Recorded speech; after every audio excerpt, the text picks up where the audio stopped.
What's up, guys? It's Rob with Some Guy Named Rob. There, I had to adjust that.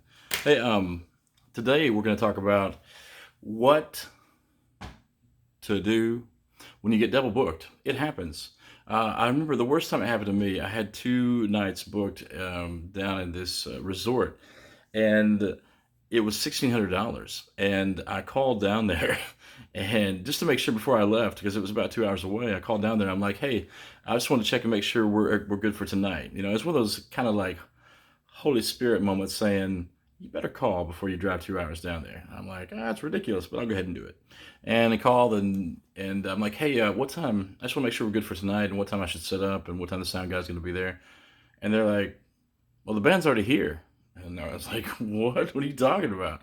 And like, "Yeah, they're already setting up." I'm like, "But I had this booked. I had this booked for about 2 or 3 months." And they're like, who'd you book through?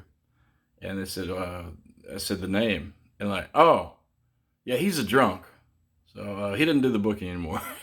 So to them, it was kind of laughable, blah, blah, blah. And now it's kind of laughable. But at the time, I was double booked, and it cost me $1,600. That's a lot of money, especially that was in the first 5 years of me becoming a musician, and I needed that money desperately. I had car repairs and everything else I needed to do, and it was going to pay some bills, keep the lights on, kind of thing. And it was just it was tragic. So what do you do now? The good news is today we live in a land where if you get double booked, if you haven't already gone to, if you call ahead like I did, and you're like, "I'm just gonna double check this out because whatever reason just flips you, bump," and you're like, um, if that's the case, whenever that happens, the thing that you've got to do is you've got to make sure and know that it's not the end of the world. So stop freaking out. And it wasn't the end of the world for me. It just was a giant chunk of my bank account gone. So, or gone, meaning not added to. Nowadays, though, with technology, you can just get on the line, and I've seen it. My friend Josh Stewart did this. Get online and say, "Listen, I had a gig cancel on Friday night.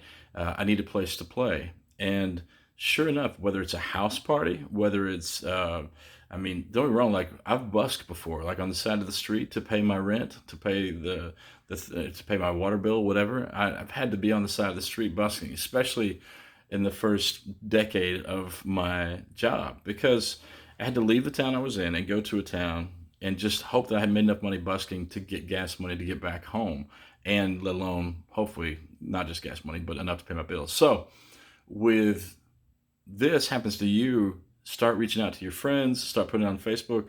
You might be able to recoup it if it's enough time. If they cancel on you a month in advance, or this has happened before, a place just closes down. It's not even getting double booked. You just like the gig doesn't exist anymore. I had a friend, thankfully, tell me I was going to go 2 hours to a show, and I had a friend text me like, "That place closed down." I'm like, "What are you talking about, closed down?" So I called my booking agency. I'm like, "This place is closed down," and they're like, "They didn't tell us." So I called the place, and sure enough, they no answer. And yeah, so a friend saved me, a 4-hour round trip, which is wear and tear on my car, and which is gas money. So what I would encourage you guys to do, especially if you're going to travel a long distance, call ahead of time and make sure that gig is still going on. Because if not, dude, you don't want to get to a town and then try to bus to get home. I mean, you can, but it's rough, and it's not. The more you plan things like that, you're still gonna have things that you don't expect. But the more you plan things like that, uh, and the more you can prevent things like that. The more you plan for things like that, the more you can prevent them. So my encouragement when it comes to getting double booked, be hesitant to book that place again. If they're like, yeah, yeah, yeah, we'll book you again. Now, here's another thing that could happen. I got double booked. I showed up. I didn't know I was double booked. I showed up, and I showed up first. And then the other band came in. Well, we were already setting up all our stuff. So the rock and roll jerk thing to do would be like, "Yeah, man, we're here first. Our stuff's already here. So you just sit back and watch us play." But the cool thing to do is, hopefully, I think it's cool. That's what I did, and you can be cool too, baby. It's it's just say, "Hey, listen, why don't we split the show?"